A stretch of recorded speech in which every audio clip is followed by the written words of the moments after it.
The crystalline light of the Grand Conclave chamber refracted through a million facets of polished void steel, bathing the assembled delegates in an ethereal, shifting glow that mimicked the nebulae of distant galaxies.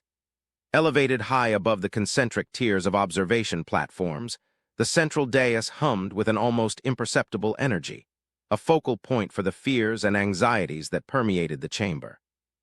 Here, the High Executor, Xylos of the Thracian hegemony, a being of luminous, segmented carapaces and intricate biological circuitry, extended his tendrils, a gesture of profound gravitas, silencing the murmur that had begun to rise from the lower tiers. His ocular clusters, usually radiating a calm, cerulean luminescence, pulsed with an agitated violet, reflecting the deep disquiet in his collective consciousness. Before him, suspended within a shimmering holographic field, rotated the stark, unblinking image of the anomaly, a vessel, ancient beyond any recorded stellar craft, drifting through the outer fringes of the Thracian protectorate, a silent sentinel of an unknown, unsettling past. Its form was crude, angular, unlike any elegant, organic designs favored by the conclave species, yet possessed an undeniable, brutal symmetry that spoke of immense primal power. Delegates, Xylos's voice resonated, a deep harmonic thrum that vibrated through the very structure of the chamber, carrying the weight of uncounted millennia of Thracian history and stewardship. We stand at a precipice. For cycles, the hegemony, in concert with the allied species of the conclave, has maintained vigilance over the uncharted sectors, ensuring the stability and sanctity of our shared void. Our protocols are exhaustive, our sensor networks unparalleled.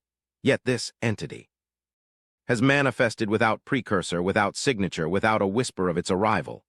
His tendrils contracted slightly, a subtle sign of internal stress.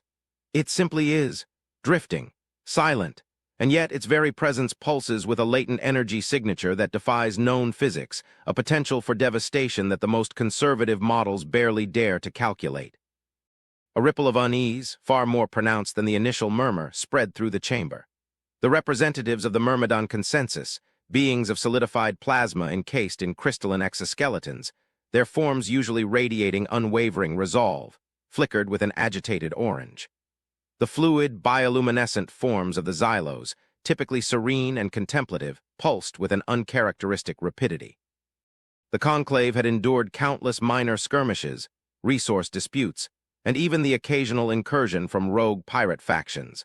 But never in its long, documented history had an object of such profound mystery and such potential destructive capacity simply materialized within its regulated space.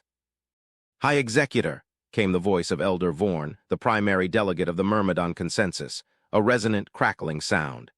The reports from the periphery defense fleets are concerning.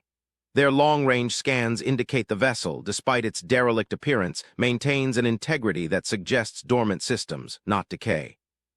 Furthermore, the energy readings, while fluctuating, show intermittent surges of a scale that would indicate a weapon system of unprecedented yield, or a drive core of impossible efficiency. Our tactical analysts suggest a threat potential exceeding even the most powerful conclave super-dreadnoughts, despite its comparatively humble size. Vorn's crystalline form solidified momentarily, a gesture of deep gravity. And we still lack any identifiable origin signature, any historical record matching its design. It is as if it emerged from a tear in the fabric of the void itself. Indeed, Elder Vorn, Xylos conceded, his violet ocular pulses intensifying.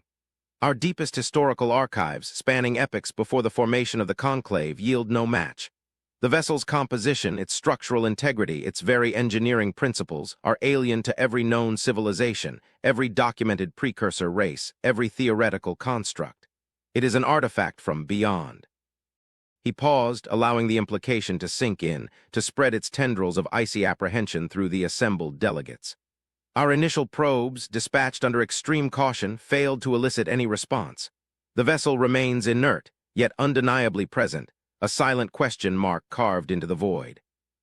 The debate that followed was a carefully orchestrated symphony of fear and speculation. The Xylos delegation, guided by their ancient tenets of philosophical inquiry, proposed further, more intrusive, yet still non-aggressive probes, hoping to discern intent or origin through passive observation. The Myrmidon, ever practical and security-conscious, advocated for a more assertive, albeit still cautious, military posture, positioning deterrent fleets and preparing for an escalation that they hoped would never come. The Thracian hegemony, as the central authority and guardian of stability, found itself caught between the philosophical imperative of understanding and the existential necessity of defense. Aggression is premature and potentially catastrophic, argued Aliana, the fluid, iridescent delegate of the Xylos, her voice a soothing, multitonal hum. To provoke an unknown entity of such potential power without understanding its nature is to court disaster. What if this is a dormant sentinel, a relic of a vanished civilization, its systems programmed for defensive retaliation only if threatened? To act rashly would be to ensure the very conflict we seek to avoid. Her form shifted, swirling with hues of deep indigo and emerald, reflecting her inner contemplation. Its silence is not necessarily hostile. It could be slumber, it could be watchfulness, we do not know. And what if its slumber is merely a prelude to a hostile awakening? Countered Elder Vorn, his voice crackling with an urgent undercurrent. What if its silence is the calculating patience of a predator, waiting for us to expose a vulnerability? The Conclave has flourished precisely because we have learned to anticipate threat, to neutralize it before it takes root. To stand by, observing a vessel that radiates such immense potential for destruction, is an abdication of our primary duty, the protection of our peoples, our worlds, our way of life. He rotated slightly, his crystalline facets catching the light, reflecting a hard, unwavering resolve. We must prepare for the worst, even as we hope for the best. To do otherwise is to invite extinction. Xylos listened, his ocular clusters tracking each shift in the holographic image of the anomaly, his tendrils barely swaying. The political currents in the conclave chamber were complex, each species bringing its unique perspective, its ingrained biases, its millennia of cultural evolution to bear on this unprecedented crisis. The Thracian, historically mediators and strategists, valued stability above all else. And this entity, this forgotten battleship, as some fearful whispers had already begun to name it, was the ultimate destabilizing force. It challenged their understanding of the universe, their technological supremacy, their very sense of security. The fear in the chamber was palpable, a cold, creeping dread that went beyond mere military threat. It was the fear of the unknown, of a sudden, brutal shattering of their carefully constructed reality.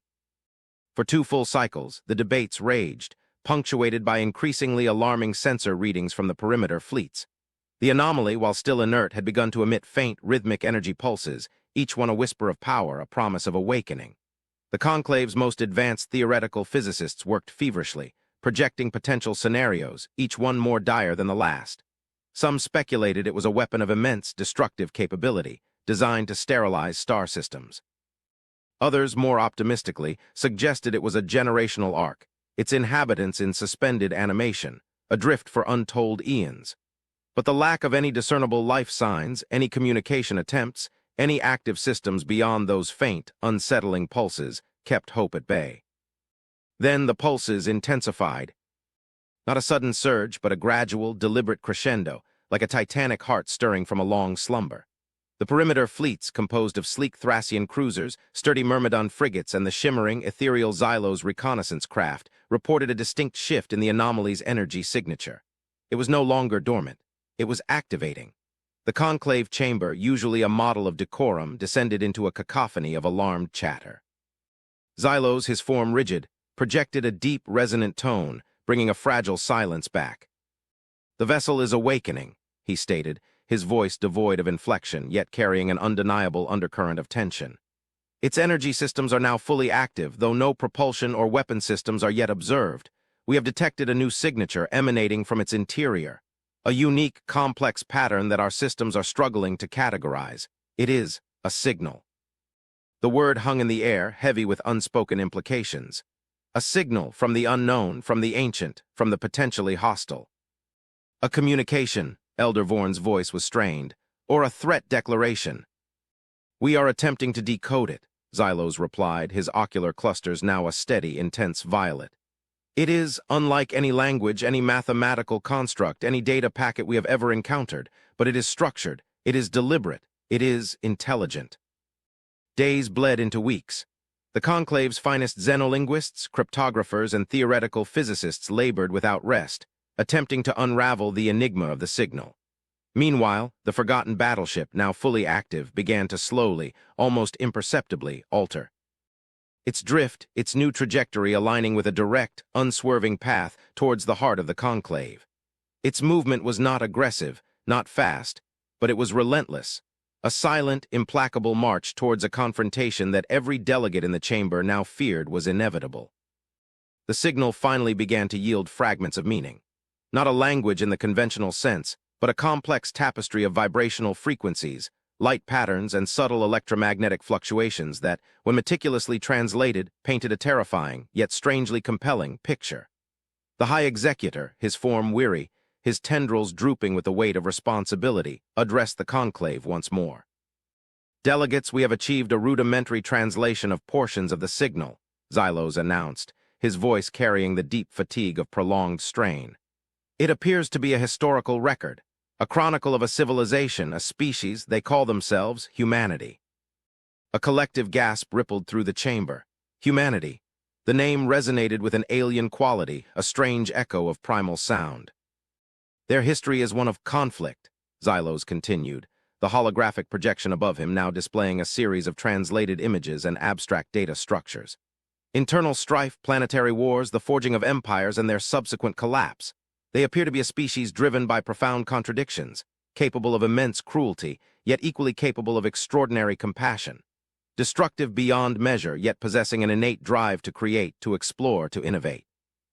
The images shifted, depicting stylized representations of their early planetary conflicts, crude, brutal weaponry, and then later the elegant, arcing flight paths of starfaring vessels, the construction of orbital habitats, the terraforming of barren worlds. But interwoven with these images of progress were stark, chilling depictions of global cataclysms, environmental collapse, and the horrifying specter of self-annihilation. "Their history details a period they refer to as the Great Calamity," Xylos explained, his voice low, almost a whisper. "A time when their civilization teetered on the brink of total destruction, brought about by their own hubris and internal divisions.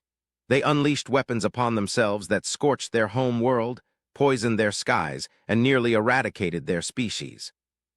The images now showed a desolate, scarred planet, shrouded in perpetual dust storms, flickering with the last vestiges of dying cities. Eliana, the Xylos delegate, shifted, her bioluminescent form pulsing with a disturbed hue. Such self-inflicted devastation, it is almost inconceivable, to possess such power yet direct it inward with such ferocity. "Indeed," Xylos affirmed, "but the record does not end there. It speaks of a reckoning, a period of profound introspection and transformation. From the ashes of their planetary civilization they rebuilt, not with the same arrogance but with a new understanding of their place in the cosmos and the immense responsibility that came with their burgeoning power. They unified, not through conquest but through a shared recognition of their common fragility, their shared potential for both glory and ruin." The projected images now depicted a unified planetary government, sleek, functional spacecraft, and a burgeoning interstellar expansion. But this time, it was driven not by conquest, but by careful exploration, by the establishment of research outposts, by a slow, deliberate reach into the void. "The signal further indicates that this vessel, this forgotten battleship, was a product of that immediate post-reckoning era," Xylos concluded, his gaze sweeping over the delegates, each face etched with a mix of awe and apprehension. "It was designed as a vanguard, a deterrent, a symbol of their renewed commitment to peace, but also a stark reminder of their capacity for destruction.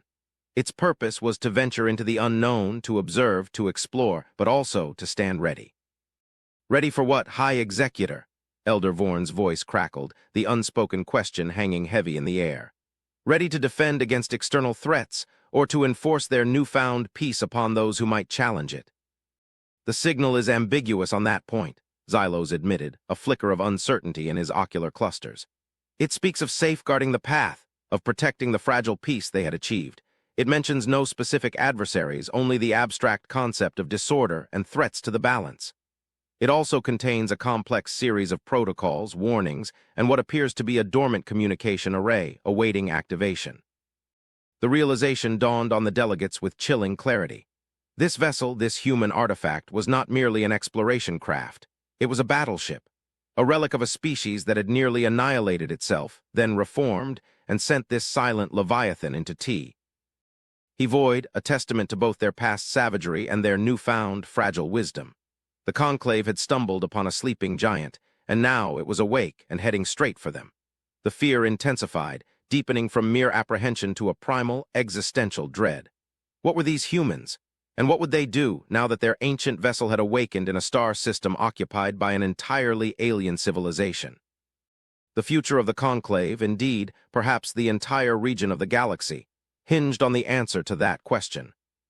The silent advance of the human vessel continued, its colossal silhouette growing larger, more distinct with each passing stellar cycle.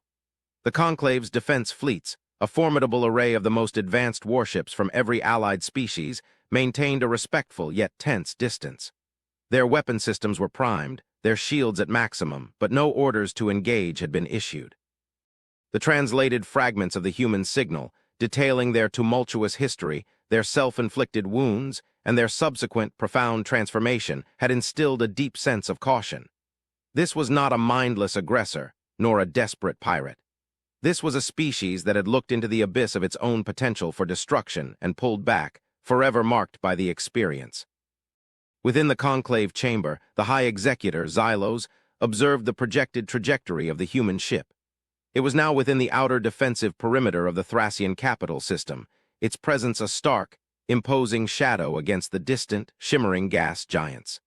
The tension in the chamber was almost unbearable, a palpable pressure that constricted every delegate's consciousness. "The human vessel is initiating a communication sequence," Xylos announced, his voice cutting through the thick silence, causing a jolt of alarm and anticipation to ripple through the assembly. "It is not a direct transmission, but rather a broadcast of modulated energy calibrated to engage with our primary diplomatic frequency. They are attempting contact." A cacophony of voices erupted, each delegate scrambling to express their species, deep-seated fears and anxieties. "Is it a trap, High Executor?" Elder Vorn's voice crackled, his crystalline form radiating a deep crimson, indicating extreme caution. "A feigned overture to lower our guard." "Their history suggests a complex nature," Eliana countered, her Xylos form shimmering with a contemplative violet. "Perhaps this is an earnest attempt at dialogue, consistent with the reckoning they underwent. To assume malice without evidence would be to repeat the very errors they chronicle in their own past." Xylos raised a tendril, silencing the clamor. "We will answer. To ignore a direct diplomatic overture would be an act of hostility, and one we are not prepared to initiate against an unknown entity of such potential power. Prepare the primary diplomatic conduit. High Executor Xylos will initiate contact." A tense quiet descended. The holographic projection of the human vessel intensified, its angular form now radiating a steady, powerful light. The silence stretched, filled only by the low hum of the chamber's systems and the rapid, almost frantic internal pulses of the delegates. Then a new projection materialized above the dais, adjacent to the human ship. It was a single, static image, a human face. The conclave delegates collectively recoiled, some with an involuntary gasp. It was a visage unlike any they had ever encountered. Smooth, unsegmented skin, two large, forward-facing ocular organs, dark and deep-set, a small, fleshy aperture beneath, presumably for vocalization. No tendrils, no luminous displays, no shifting carapaces. Just skin and bone and an expression that was difficult for their alien physiologies to interpret. It was neither overtly threatening nor overtly welcoming, merely neutral, observing, waiting. "The signal is processing," Xylos stated, his own internal processors working overtime to categorize and analyze this wholly new form of communication. "They are sending a visual feed, accompanied by what appears to be a universal mathematical language overlay." Suddenly the static image flickered, and the human figure moved. It was a full-body representation, a being of upright bipedal form, clad in a simple utilitarian garment. It stood against a backdrop that appeared to be the interior of the ancient vessel, metallic and functional, yet emanating an aura of immense, quiet power. The human lifted one of its upper manipulators, a gesture that was immediately accompanied by a mathematical construct that correlated to greeting. Xylos, with a deep, internal breath of processing fluid, extended his own tendrils in a traditional Thracian greeting gesture. "Greetings, unknown entity," he transmitted, the conclave's universal translator automatically converting his resonant thrum into the mathematical constructs the human signal had presented. "This is High Executor Xylos of the Thracian hegemony, representing the grand conclave of allied species. We welcome your contact." The human's facial features shifted subtly, a slight upward curl at the corners of its aperture, a minute crinkling around its ocular organs. The translator indicated this was an expression of acknowledgement. A deep, resonant voice, surprisingly warm despite its alien timbre, flowed through the channel, translated instantaneously. "Greetings, High Executor Xylos," the human replied. "I am Captain Aris Thorn, designated representative of the unified Earth fleet vessel, Dauntless. We apologize for our unannounced arrival and the disquiet our awakening may have caused. Our dormant systems initiated a re-entry into active status following an unexpected gravitational anomaly, a consequence of our long-term deep space deployment." The words, though translated, carried an immense weight: Dauntless, the forgotten battleship, and an explanation that, while logical, offered little comfort. A gravitational anomaly, an accident of cosmic scale, it seemed almost too mundane for a vessel of such profound mystery. "Captain Thorn," Xylos responded, carefully choosing his words. "Your vessel, the Dauntless, has been adrift within the Conclave's sovereign space for an indeterminate period. Its capabilities, as observed by our long-range sensors, are considerable. Your historical record, broadcast in your initial signal, has also presented a unique perspective on your species, humanity." Captain Thorn's expression remained neutral, yet a subtle shift in his posture suggested deep attention. "We understand your caution, High Executor. Our historical records, while presenting an unvarnished account of our past struggles and triumphs, are not intended to be a prelude to conflict. The Dauntless was constructed in an era of renewed galactic peace for humanity, following a period of profound self-reflection and unification.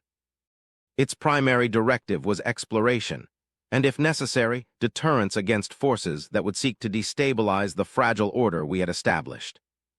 "Deterrence against whom, Captain?"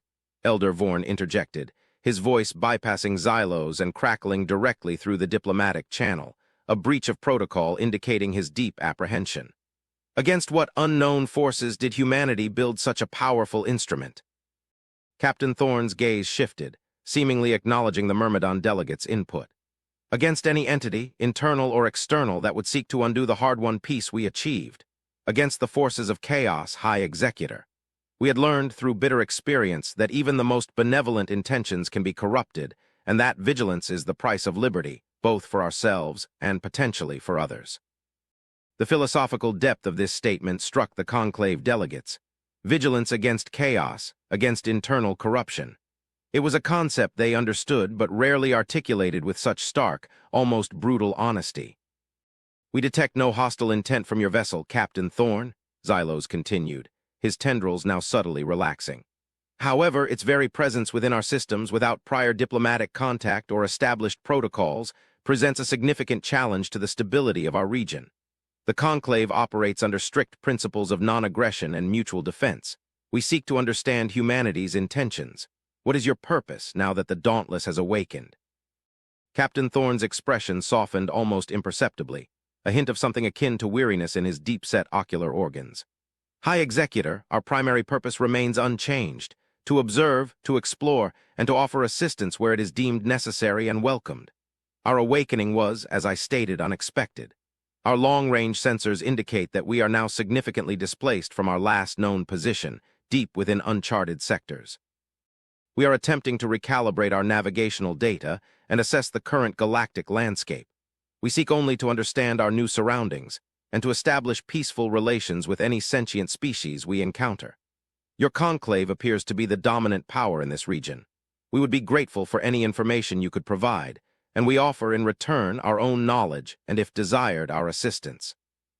Assistance? The word resonated in the chamber, sparking a mix of suspicion and intrigued curiosity. What kind of assistance could a species that nearly destroyed itself, then built a silent leviathan, offer? And what knowledge did they possess that the Conclave, with its millennia of accumulated wisdom and advanced technology, did not already hold? "Your offer is noted, Captain Thorn," Xylos replied, maintaining his diplomatic composure. "We require time to consider your proposition and to further analyze your species' data. In the interim, we request that the Dauntless maintain its current posit. Ion, or, if you require mobility, to proceed to the designated quarantine zone within the orbital periphery of Thracia Prime, where your vessel can be observed under non-hostile, yet secure conditions. Would humanity be amenable to such a proposal? Captain Thorne paused, his gaze seeming to penetrate beyond the holographic projection into the depths of the conclave chamber itself. For a moment, the silence was absolute, heavy with the fate of two civilizations. Then, the human's expression resolved into something akin to calm acceptance. "We understand your caution, High Executor. The Dauntless will comply with your request. We will proceed to the designated quarantine zone. We await your further communications." With a final, almost imperceptible nod, Captain Thorne's image flickered, then vanished. The holographic projection of the Dauntless remained, now slowly, majestically altering its course, aligning itself with the coordinates transmitted by the conclave. Its movement was precise, deliberate, radiating an immense, controlled power. The tension in the conclave chamber, rather than dissipating, transformed into a new kind of anxiety, the anxiety of proximity, of an unknown entity now within their reach, its mysteries still largely unfathomable. The humans had complied. They had shown no aggression. But their past, their words, and the silent, imposing presence of the Dauntless continued to cast a long, disquieting shadow over the conclave. What hidden depths did this species, so scarred by its own history, truly possess? And what would happen when those depths were finally revealed? The stars, it seemed, had suddenly become a much more dangerous and much more fascinating place. The Dauntless settled into its designated orbital quarantine, a vast, shimmering expanse of void steel and energy fields that encircled the verdant jewel of Thracia Prime. Its immense bulk, even while inert, radiated a constant, low-level hum of power, a silent testament to the technology it harbored. The conclave's scientific and diplomatic teams initiated a series of passive scans and remote data exchanges, meticulously cataloging every observable aspect of the human vessel and the data it provided.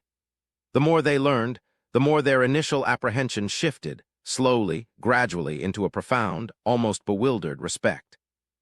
The engineering of the Dauntless defied conventional conclave understanding. Its energy generation systems, revealed through careful sensor analysis and human-provided schematics, utilized a matter-antimatter core that was not only incredibly efficient, but possessed fail-safes and containment protocols of astonishing redundancy, seemingly designed to prevent even the most catastrophic breach. Its weapon systems, though dormant, showed theoretical yields that far outstripped any conclave equivalent, yet were integrated with a sophisticated targeting array that prioritized precision and minimal collateral damage. Its propulsion systems, while primitive by Thracian FTL standards, were capable of sustained sublight acceleration that spoke of an almost brutal efficiency. The ship was a paradox, a blunt instrument of immense power, yet crafted with a meticulous attention to safety, ethical restraint, and an underlying philosophy of preservation. "High Executor," reported Chief Engineer Zarth of the Thracian hegemony, his tendrils agitated as he addressed Xylos in a private, secure chamber adjacent to the main conclave hall. "The human vessel is an enigma. Its construction materials are incredibly dense, beyond any alloys we have in common use. Its internal structural integrity fields are powered by a resonant harmonic frequency that our theoretical physicists can only partially understand. It is, by all accounts, a vessel built not just for survival, but for endurance across eons. Its design specifications speak of a species that anticipated not just battles, but the ravages of time itself." Xylos, his ocular clusters steady, processed Zarth's assessment. "And the ethical programming you mentioned, the prioritization of minimal collateral damage in its weapon systems. It is deeply ingrained into their design philosophy," Zarth confirmed, displaying a holographic overlay of weapon system schematics. "Every firing sequence includes a complex series of environmental and sentient lifeform detection algorithms. It is as if they designed their weapons with the explicit intention of not destroying entire ecosystems or civilian populations. A strange paradox for a species that, by their own account, nearly annihilated itself with such weaponry." This observation resonated deeply with the conclave. Their own history of warfare, while less self-destructive, still contained episodes of environmental devastation and species-wide suffering. The idea of designing weapons with such inherent ethical constraints was almost alien to their own strategic thinking, which prioritized overwhelming force. Meanwhile, the diplomatic and cultural exchange with Captain Thorne and his small, hand-picked crew revealed further layers of human complexity. They were patient, articulate, and possessed a quiet confidence that bordered on understated authority. They readily shared information about their history, their sciences, their arts, their philosophies. Their cultural data streams depicted a species obsessed with narrative, with stories, with the recording of personal and collective experiences. Their art was vibrant, often unsettling, reflecting both immense beauty and profound suffering. Their music resonated with a deep emotionality that transcended linguistic barriers. They speak of empathy as a core tenet of their societal structure. Aliana, the Xylos delegate, reported to the conclave, her form shimmering with a thoughtful aura. A deep capacity to understand and share the feelings of another. It appears to be fundamental to their recovery from the great calamity. They learned to value the interconnectedness of all life, even as they acknowledged their own species' inherent capacity for darkness. Yet their capacity for violence remains undeniable, Elder Vorn countered, ever cautious. The Dauntless is a testament to that. Their willingness to deploy such power, even with ethical constraints, remains a concern. Perhaps it is precisely because of their capacity for violence that they developed such profound ethical constraints, Xylos mused, his tendrils tracing the outline of the Dauntless on the holographic display. A species that has faced its own potential for annihilation understands the imperative of self-control more deeply than any other. The conclave, in its extended diplomatic engagement, discovered humanity's intricate political structure, a global confederation built on a delicate balance of individual liberty and collective responsibility, meticulously crafted over centuries of hard-won peace. Their technological advancements, while impressive, were consistently paired with a philosophical framework that prioritized sustainability and ethical development. They had pioneered methods of ecological restoration that astonished the Thracian bioengineers and developed psychological therapies that even the Xylos, with their deep understanding of consciousness, found profoundly insightful. Then came the first true revelation, a moment that shifted the conclave's perspective from cautious respect to utter astonishment. Captain Thorn requested a secure diplomatic channel, addressing only the High Executor and the primary delegates. His posture, usually calm, now conveyed a subtle, yet profound, gravity. High Executor Xylos, esteemed delegates, Captain Thorn began, his voice resonating with a quiet intensity. Our current navigational systems, having processed the updated stellar cartography provided by your conclave, have revealed a discrepancy, a significant one. Our vessel, the Dauntless, was deployed over 5 millennia ago, according to our internal chronometers. However, the stellar drift and the observable positions of known celestial bodies indicate that only approximately 1,000 of your conclave cycles have passed. A ripple of confusion, then outright shock, went through the conclave representatives. 5 millennia versus 1 millennium, a difference of 4,000 years. This was impossible. Their chronometers were precise, calibrated against cosmic background radiation and the decay rates of ancient isotopes. Captain Thorn, Xylos responded, his voice strained with disbelief. Our dating methodologies are unassailable. The Dauntless has been present in this sector for roughly 1,000 of our cycles. A difference of 4 millennia is inconceivable. Captain Thorn nodded, his expression solemn. We concur, High Executor, which leads us to our current assessment. Our vessel, the Dauntless, appears to have traversed a region of spacetime exhibiting extreme gravitational lensing and temporal displacement. A wormhole, or perhaps a localized quantum singularity, of immense, unprecedented scale. Our systems indicate that we may have experienced not just spatial displacement, but also temporal displacement. We were projected not just across unimaginable distances, but also across vast eons of time. The silence that followed was absolute, heavier than any before. A wormhole, temporal displacement. The very concepts were theoretical, bordering on mythological, even for the advanced species of the conclave. To encounter a species that claimed to have traversed such a phenomenon, even inadvertently, was to fundamentally reshape their understanding of the universe. This changes everything, Aliana whispered, her Xylos form shimmering with a kaleidoscope of confused, awestruck hues.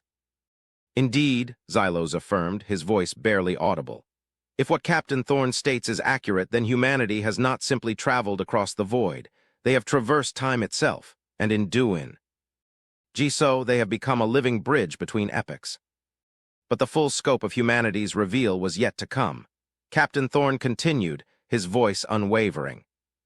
Furthermore, High Executor, during our unexpected displacement, our long-range sensor arrays, while operating at a reduced capacity, registered a series of energy patterns that do not conform to any known natural phenomena or sentient lifeform signatures.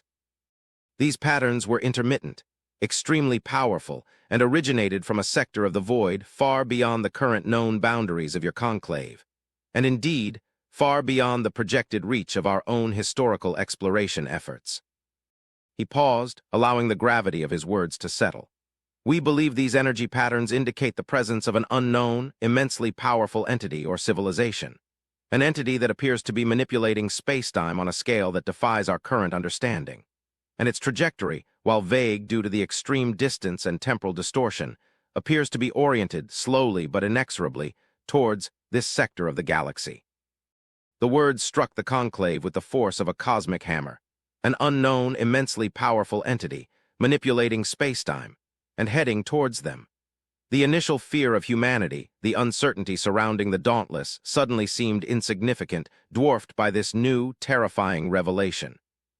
Humanity, the species that had nearly annihilated itself, that had built a silent, ancient battleship, had now, inadvertently, through an impossible journey through time and space, brought forth a warning of an existential threat. This information, Elder Vorn stammered, his crystalline form pulsing with a desperate, frantic crimson. This entity, does humanity possess further data, any details regarding its nature, its intentions? Only the energy signatures, Elder Vorn, Captain Thorn replied, his expression grim. They are unlike anything we have ever recorded.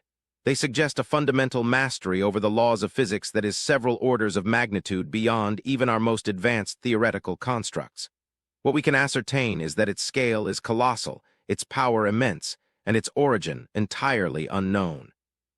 We refer to it as the architects of entropy in our preliminary analysis, due to the way its energy patterns subtly deconstruct and reassemble localized spacetime. Our vessel, the Dauntless, was originally designed to deter threats to humanity's peace. But this appears to be a threat on a galactic, perhaps even a universal scale. The conclave chamber fell into a stunned silence. The fear of the unknown, initially focused on the humans, now expanded exponentially, encompassing the entire cosmos. Humanity, once an object of suspicion, had suddenly transformed into something else entirely. A prophet, a harbinger, an accidental messenger from a future, or perhaps a past, that contained an unimaginable danger. The forgotten battleship had awakened, and with it, the stars themselves had begun to burn with a new, terrifying light.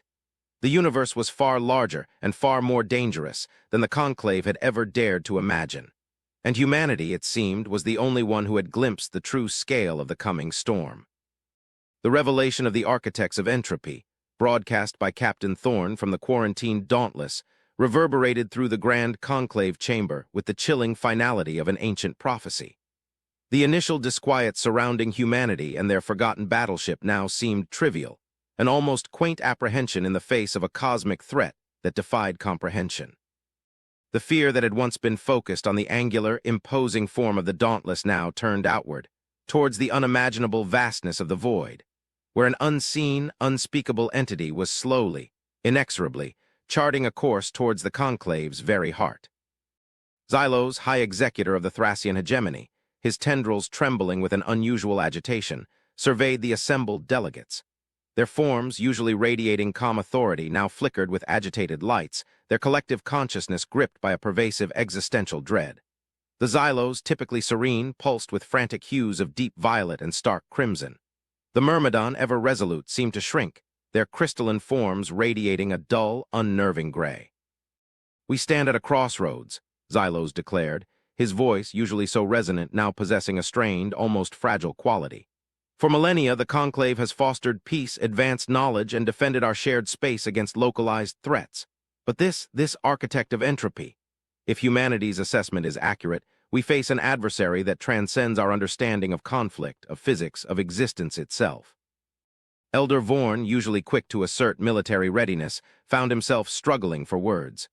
"Their projections, the scale of power Captain Thorn described, it suggests a force that could reshape entire star systems at will.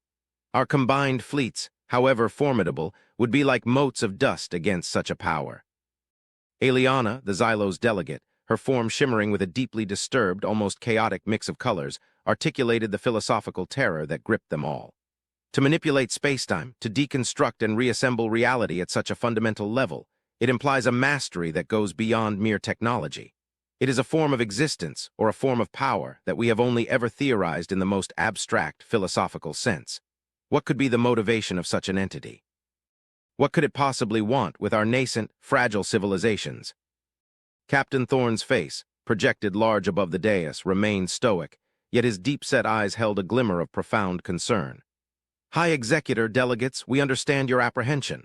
Our historical data, as you have analyzed, speaks to our own species' capacity for self-inflicted chaos, but it also speaks to our capacity for adaptation, for unity, and for ingenuity in the face of overwhelming odds. The Dauntless carries the accumulated knowledge of 5 millennia of human advancement, a repository of our triumphs and our hard-won lessons. He paused, allowing his words to sink in. We propose a full alliance, a sharing of all our technological and scientific data, our strategic methodologies, our insights into adaptation and survival. The Dauntless, while ancient by our own internal reckoning, is a vessel specifically designed for prolonged deep space operations, and, if necessary, for confronting existential threats. Its systems, though perhaps unfamiliar to your current technological paradigms, are robust and capable of sustained operations against forces far exceeding conventional expectations. The offer hung in the air, audacious and unprecedented.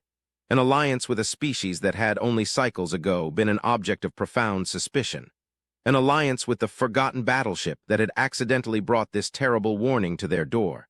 Yet the alternative, facing the architects of entropy alone, was unthinkable. The debates that followed were intense, passionate, and fraught with a desperation born of shared fear. The Myrmidon, initially skeptical, began to see the cold, pragmatic logic in Captain Thorne's proposal. The Xylos, ever seekers of understanding, found themselves drawn to the depths of humanity's philosophical resilience. The Thracian hegemony, burdened with the responsibility of galactic stewardship, recognized the immense, albeit terrifying, opportunity. To refuse this offer, High Executor, Elder Vorn finally articulated, his form now radiating a steady, deep blue, signifying a grim determination, would be to condemn ourselves to isolation in the face of an existential threat. Their ship, though ancient, is a testament to a unique form of durability and adaptability, and their knowledge of such profound space-time manipulation, however limited, is more than we possess.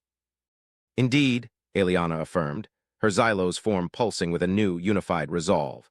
Humanity, through its own trials, has developed a profound understanding of survival against overwhelming odds. Their historical narrative speaks to a species that finds strength in unity, even in the face of profound internal division. Perhaps, from their hard-won wisdom, we can learn to confront this new, unprecedented challenge. Xylos, his tendrils now resolute, made his decision. High Executor Xylos of the Thracian hegemony, representing the Grand Conclave, accepts your proposal, Captain Thorne. We extend our hand in alliance. The resources of the Conclave, our fleets, our scientific infrastructure, our combined knowledge, are now at humanity's disposal. We face this threat together. A subtle shift in Captain Thorne's expression, a tightening around his ocular organs, revealed a flicker of what could only be interpreted as relief. Thank you, High Executor. This alliance is not merely strategic. It is, we believe, a necessity for the survival of all sentient life in this region of the galaxy. The weeks that followed were a whirlwind of unprecedented collaboration. The Dauntless, its quarantine lifted, became the central hub for the newly formed Conclave Human Alliance Task Force. Human engineers, emerging from the ancient battleship, were beings of quiet efficiency, their movements precise, their focus unwavering. They were not physically imposing by Conclave standards, but their intensity, their meticulousness, and their sheer, tireless work ethic quickly earned them the grudging respect of their alien counterparts. They unveiled the Dauntless's full capabilities, revealing layers of technology that stunned the Conclave. Its shields, a complex field of quantum entanglement and kinetic dampeners, proved virtually impregnable against all Conclave weapon tests. Its matter-antimatter power core generated an astonishing amount of clean, stable energy, far exceeding anything the Conclave had achieved. And its FTL drive, while slower than Conclave wormhole technology, possessed an endurance and range that allowed for unprecedented deep space expeditions without reliance on established jump gates. Their FTL drives don't create micro-wormholes or distort local spacetime in the conventional sense, reported a bewildered Thracian astrogation specialist. They fold space, not instantaneously but continuously, pushing the fabric of reality ahead of them while pulling it behind. It's less of a jump and more of an endless, sustained glide across spacetime, and it generates almost no detectable emissions. This explained how the Dauntless had slipped into conclave space undetected. The humans also shared their understanding of the architects of entropy. Based on the complex, fragmented energy readings they had gathered during their temporal displacement, they posited that the architects were not a biological species in the conventional sense, but rather a collective intelligence, perhaps even a living megastructure, that existed primarily within the dimensional rifts of spacetime.